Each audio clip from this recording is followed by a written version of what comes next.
We invited into the stream Ariel Shapiro. She is a reporter, a media and entertainment reporter at Forbes, and along with her colleague Denise Cam, who I think has the best, byline in the business. It says she gets to cover billionaires and the richest people in the world. The two of you did an incredibly deep dive into the royal family and their worth and how the quote, the firm makes its money. What jumped out to me was the 28 billion in assets, but they don't get to pocket that, do they?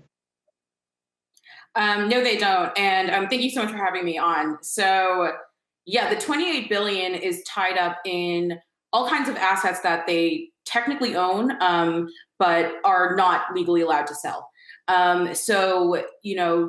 It's comprised of lots of real estate. It's comprised of revenue generating businesses like wind farms. The Crown Estate makes up the biggest chunk of this. It's $19.5 billion. And the money from that actually goes into the British Treasury, and then the royal family gets 25% of that back in the form of a sovereign grant. So the royal family is seeing money from it, but it's a little bit trickier than just having, $28 billion worth of business. Sure. And taking a look just at the impact that the royal family has on the UK economy, is it mostly through tourism? How exactly does that break down?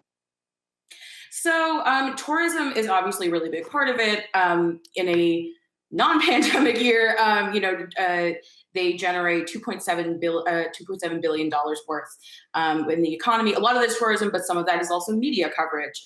Some of that is merchandise. It really does kind of have a pretty wide reach. If there are any people who are English watching, I'll do it a lot cheaper. I can do the wave. I am curious, though, there is this, when you hear from friends who might be English or from the UK, that there's this perception that the royal family gets taxpayer money and that's what sustains them. And that doesn't appear to be accurate. And also the family is cut down who gets a piece of the pie, right? Exactly. So that's been Prince Charles's real project, is winnowing down how many working members there are of the royal family, because those working members do get money. That being said, the idea is that the money that they get from the treasury is money that they put into the treasury in the first place.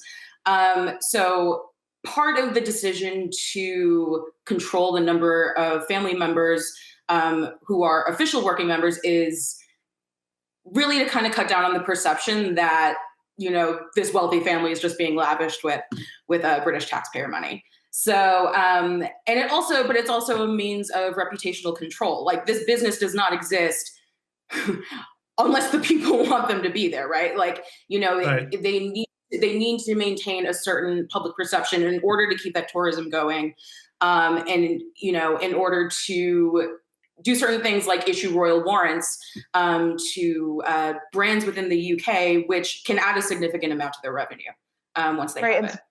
And speaking about that, part of the thing about keeping their public reputation intact is also their relationship they have with the British tabloids. And we know this was brought up in the interview with Meghan Markle just around a month ago, but can you better explain to us, if you know, the relationship that the royal family does have with the British tabloids and whether or not they are beholden to them?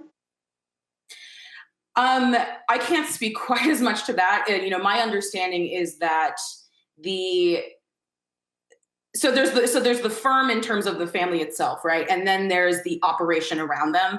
And the operation around them does necessarily have to deal with the tabloids. Whether or not they're beholden to these tabloids is not really something I'm able to speak to. But they definitely need to keep coverage positive in order to keep up this business.